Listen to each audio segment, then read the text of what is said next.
Assalamu alaikum everyone. Hope that you are all well by the grace of Almighty Allah. Welcome to my channel Learning English School. গত ক্লাসে আমরা have has এবং had এর ব্যবহার আছে বা ছিল অর্থে শিখেছি। তো এই ক্লাসে আমরা টেন্সে কিভাবে হ্যাভ হ্যাজ হ্যাড ব্যবহার হয় সেটা শিখব। আশা করছি সম্পূর্ণ ভিডিওটি দেখলে এই টপিকটি নিয়ে আপনাদের আর কোনো প্রবলেম হবে না ইনশাআল্লাহ।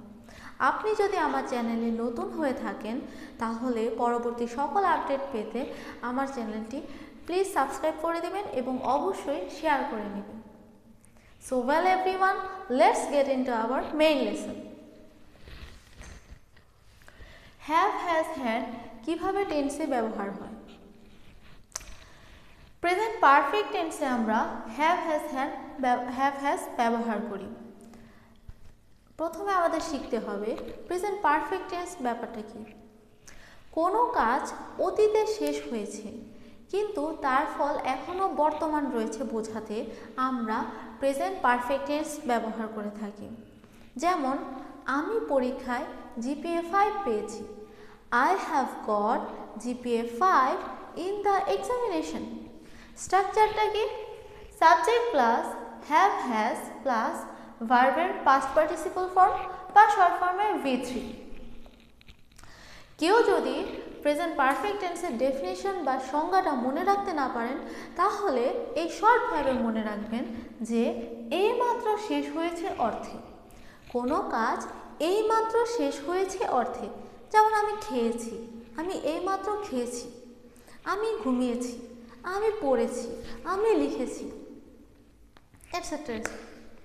সো আমরা এক্সাম্পলে চলে আসি। I have eaten rice. Eat অর্থ খাওয়া, eat at eaten. I have eaten rice. আমি ভাত খেয়েছি। You have gone to school. Go, went, gone. You have gone to school. তুমি স্কুলে গিয়েছো। We have read the book. আমরা বইটি পড়েছি। রিডের একটা জিনিস খেয়াল রাখবেন, রিড হচ্ছে পড়া। রিডের তিনটা ফর্ম কিন্তু একই, present, past, past participle. Read read read. এক্ষেত্রে কিন্তু অনেকে ভুল করে যে রিডের সাথে কোনো একটা ইএন বা ইআর অনেকে যুক্ত করে ফেলতে পারে। এই ভুলটি করা যাবে না। রিডের তিনটা ফর্ম একই, রিড রিড রিড। এরকম আরও ভার্ব আছে, সেগুলো একটু পড়ে নিতে হবে। He has written a letter. সে একটি চিঠি লিখেছে।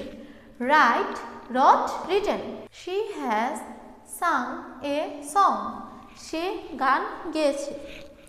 Sing, sang, sung. They have run to the spot. তারা ঘটনাস্থলে দৌড়ে গিয়েছে। Run, run, run. I have swum in the river. আমি নদীতে সাঁতার কেটেছি। Swim, swam, swam. I have driven a car. আমি গাড়ি চালিয়েছি। Drive, drove, driven. I have believed you. আমি তোমাকে বিশ্বাস করেছি। সো এইভাবে আমি কোনো একটা কিছু করেছি। I have done. আমি অঙ্কটি করেছি। I have done the sum. আমি কাজটি করেছি। I have done the work. So এইভাবে বিভিন্ন রকম ভার্ব দিয়ে এরকম স্ট্রাকচার অনুযায়ী স্ট্রাকচার ফলো করে করে এক্সাম্পল তৈরি করে করে প্র্যাকটিস করতে হবে। তাহলে দেখবেন এটা নিয়ে আর কোনো প্রবলেম থাকছে না। এবার আমরা চলে আসি হ্যাডের ক্ষেত্রে। হ্যাড ভার্বটি আমরা পাস্ট পারফেক্ট টেন্সে ব্যবহার করে থাকি। পাস্ট পারফেক্ট টেন্স কোনগুলো? দুটি কাজের মধ্যে অতীতকালে দুটি কাজ সংঘটিত হয়েছে। তো দুটি কাজের মধ্যে যে কাজটি প্রথমে হয়েছে সে কাজের ক্ষেত্রে আমরা পাস্ট পারফেক্ট টেন্স ব্যবহার করি, আর পরের কাজটির ক্ষেত্রে সিম্পল পাস্ট টেন্স বা পাস্ট ইনডিফিনিট টেন্স ব্যবহার করা হয়। তো আমরা প্রথমে শর্টটা শিখে নিই। I had gone to school. আমি স্কুলে গিয়েছিলাম। I had gone to school. আমি স্কুলে গিয়েছিলাম। You had gone there. তুমি সেখানে গিয়েছিলে। We had read the news. আমরা খবরটি পড়েছিলাম। He had a book. তার একটি বই ছিল। She had a cat. তার একটি বিড়াল ছিল। Sabiha had a toy. সাবিহার একটি খেলনা ছিল। আচ্ছা, তো টেন্স অনুযায়ী আমরা এই হ্যাডের ব্যবহারটা এখন একটু শিখব। এটা একটু ডিফিকাল্ট, একটু মনোযোগ দিয়ে দেখতে হবে। The patient had died before the doctor came. Doctor আসিবার পূর্বে রোগীটি মারা গেল। আচ্ছা, এখানে দুটি কাজ সংঘটিত হয়েছে। কোন দুটি কাজ? এক, ডাক্তার আসিবার পূর্বে ডাক্তার এসেছে, রোগীটি মারা গেল, রোগী মারা গিয়েছে। কোন কাজটি আগে হয়েছে? রোগীটি আগে মারা গেল। তো যে কাজটি আগে হয়, প্রথম কাজের ক্ষেত্রে আমরা পাস্ট পারফেক্ট টেন্স ব্যবহার করব। তো রোগীটি মারা গেল, দ্য পেশেন্ট হ্যাড ডাইড। এই যে subject plus had plus V3 হবে। The patient had died, Dyer পিপি কি? ডাইড। এখানে আমরা পাস্ট পারফেক্ট টেন্স ব্যবহার করেছি। তারপর বিফোর, পূর্বে, দ্য ডক্টর কেম, এই যে কেম পাস্ট ফর্ম। পাস্ট ইনডিফিনিট টেন্সের স্ট্রাকচার কি আমরা জানি? সাবজেক্ট প্লাস ভার্বের past form plus object. The doctor came, তাহলে কি হলো? The patient had died before the doctor came. Clear? আরেকটা এক্সাম্পলে আসি। The train had left before we reached the station. আমরা স্টেশনে পৌঁছিবার পূর্বেই ট্রেনটি ছেড়ে গেল বা ট্রেনটি সেই স্থানটি ত্যাগ করলো। আচ্ছা, এখানে দুইটি কাজ। আমরা স্টেশনে গিয়েছি, ট্রেনটি ছেড়ে গেল। কোন কাজটি আগে হলো? ট্রেনটি ছেড়ে গেল। তো যে কাজটি আগে হলো সেই কাজটির বেলায় পাস্ট পারফেক্ট টেন্স, আর যে কাজটি পরে হলো মানে আমরা স্টেশনে পরে গেলাম সেই কাজটির ক্ষেত্রে সিম্পল পাস্ট টেন্স বা পাস্ট ইনডিফিনিট টেন্স। তো পাস্ট পারফেক্ট টেন্সের রুলস কি?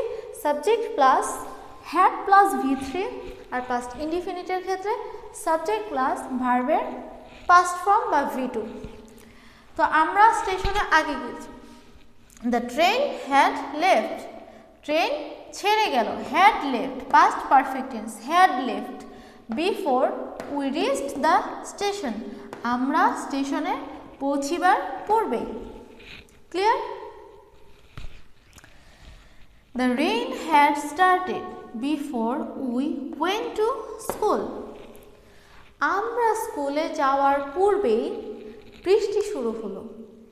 আমরা স্কুলে যাওয়ার পূর্বেই বৃষ্টি শুরু হলো। এখানে দুইটি কাজ। ফার্স্ট, আমরা স্কুলে যাওয়া, আমাদের স্কুলে যাওয়া একটা কাজ, বৃষ্টি শুরু হওয়া একটা কাজ।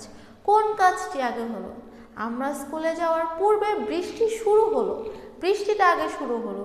তো সেক্ষেত্রে আমরা পাস্ট পারফেক্ট টেন্স। কীরকম? দ্য রেইন হ্যাড স্টার্টেড, এই যে হ্যাড স্টার্টেড এটা হচ্ছে past perfect tense.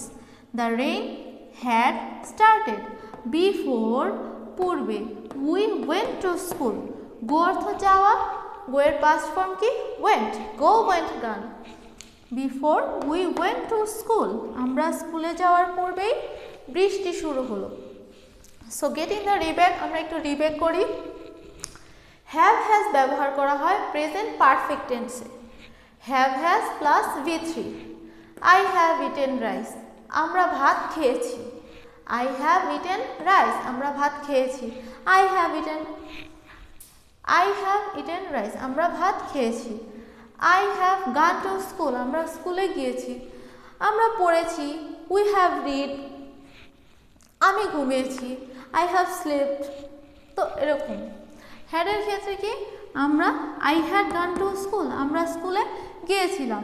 Past perfect টেন্সের বেলা আমরা হ্যাড প্লাস V3 ব্যবহার করি। We had read the news, আমরা নিউজটি পড়েছিলাম। সো এভাবেই এটা হচ্ছে হ্যাভ হ্যাজ হ্যাডের আমরা টেন্সের ক্ষেত্রে হ্যাভ হ্যাজ হ্যাডের অ্যাপ্লিকেশনটা। ও ভিডিওটি বারবার করে দেখবেন, ভিডিওর সাথে সাথে বলবেন, আমার সাথে সাথে বলতে হবে, ঠোঁট মেলাতে হবে, লিপসিং করতে হবে, তাহলে আপনাদের প্র্যাকটিস হবে।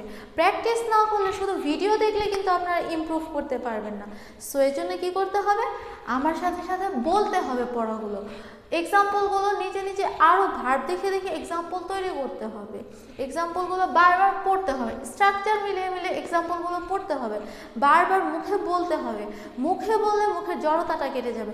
তো সেটা আমাদের গ্রামারের বেলায় হোক আর স্পোকেনের বেলায় হোক, যে ক্ষেত্রেই হোক, সব ক্ষেত্রে আমাদের প্র্যাকটিস করতে হবে, মুখে বলে বলে পড়তে হবে, স্পিক আউট করতে হবে। তাহলে আমরা স্পিকার হতে পারবো, বা আমাদের ইংরেজি নিয়ে আর কোনো ভয় থাকবে না। দেখা হবে পরবর্তী কোনো ক্লাসে। আশা করি সবাই ভালো থাকবেন, সুস্থ থাকবেন। Take care of your health. আল্লাহ হাফিজ।